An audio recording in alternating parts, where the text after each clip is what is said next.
안녕하세요. 강남 푸른 정신과의 정신과 전문의 신재현입니다. 2부 영상에서는요, 1부에서 말씀드린 것에 이어서 그럼 구체적으로 이 발목을 어떻게 치료하고 이런 행동적인 습관을 어떻게 길들여야 될 것인지에 대해서 한번 전체적인 말씀을 드려보도록 하겠습니다. 그러니까 쉽게 말해서 오늘은 발목과 관련된 습관들을 다르게 학습할 수 있는 그런 방법들을 알려드릴 예정입니다.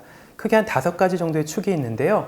하나는 습관 역전 훈련을 하는 것, 또 그 다음에 자극 조절을 하는 것, 또 내 증상들을 모니터링하는 것, 그 다음에 인지교 정서적인 기법들을 쓰는 것, 그리고 약물 치료, 이 5가지를 축으로 한번 설명을 드리도록 하겠습니다.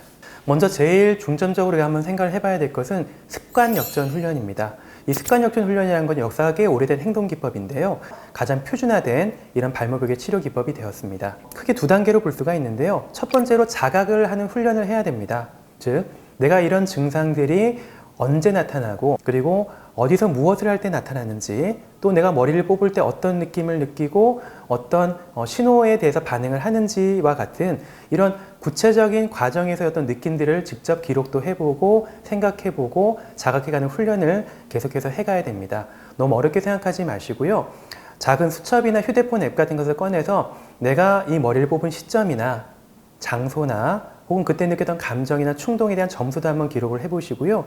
또 거기에 대한 어떤 나의 생각들, 그리고 결과들에 대해서도 한번 쭉 기록해보고 모니터링하는 그런 과정들을 반복하는 것이 굉장히 중요합니다. 이런 반복을 계속해서 함으로써 내가 이런 느낌이 시작되었고 이것이 뭔가 내가 머리를 뽑으려는 신호구나 라는 것을 자각하게 되고 손이 머리로 가다가도 그 순간을 인식하게 되면 잠깐 멈추게 되는 그런 효과가 나타나는 거죠. 2번째 단계는 경쟁 반응이라고 하는데요. 충동이 올라왔을 때 머리를 뽑는 것 대신 할 수 있는 다른 행동들을 준비하는 겁니다. 예를 들면 양손 주먹을 살포시 쥐고 이렇게 두 손을 깍지를 낀 채로 60초 동안 무릎 위에 올려두는 그런 행동들을 한다든지, 아니면 고무반지 같은 것이나 머리 묶는 그런 줄 같은 것을 손목에 감아놨다가 튕기는 그런 방법들을 한다든지, 아니면 손으로 하는 뜨개질이라든지 실리콘 스트레스볼 같은 것들을 주변에 놔뒀다가 자꾸 손으로 만지작 하면서 내가 손이 머리로 가는 것 대신에 대체할 수 있는 행동들을 미리 준비를 해놓는 겁니다. 늘 머리로 뽑던 같은 손으로 다른 촉감들에 조금 더 익숙해질 수 있도록 계속해서 충동의 파도를 넘기는 그런 경험들을 반복하는 거죠.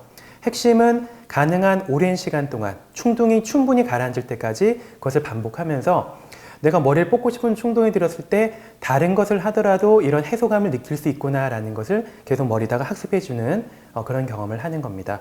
반복해서 연습하는 것이 핵심이고요. 뇌가 학습할 수 있는 시간을 좀 벌어줘야 됩니다. 스트레스볼 같은 경우는요, 만약에 내가 집에서 머리를 많이 뽑는 사람이라면 그 한두 개만 사는 것이 아니고 많이 사서 손이 뻗을 수 있는 거리에 여러 개를 많이 놓아두면 내가 머리를 뽑으려고 하다가도 눈에 보이는 것을 짚게 되니까 이런 대체 행동을 연습할 수 있는데 좋은 방법이 될 거라고 생각을 합니다. 2번째는 자극 조절입니다.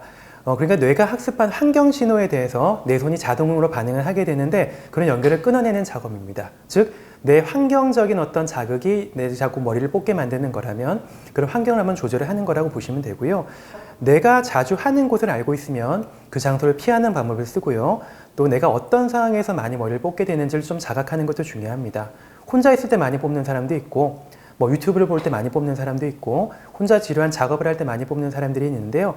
그래서 웬만하면 내가 혼자 있을 때 이런 것들을 많이 하게 된다고 느끼신다면 작업이나 어떤 공부를 할 때 사람들이 있는 곳에 가서 좀 시간 보내는 게 필요하고요. 또 쉽게 손이 갈 수 있는 곳에 계속 스트레스볼 같은 것을 두면서 대체 행동들 연습을 해야 됩니다. 어떤 분들은 거울이 있으면 거울을 보기만 하면 계속 머리 뽑는 사람이 있습니다. 그래서 거울을 보면서 머리 뽑는 사람들은 거울을 많이 치워놔야 될 것이고요. 이런 식으로 내가 미리 트리거링 되는 그런 장소나 상황들을 잘 알고 있는 게 중요합니다.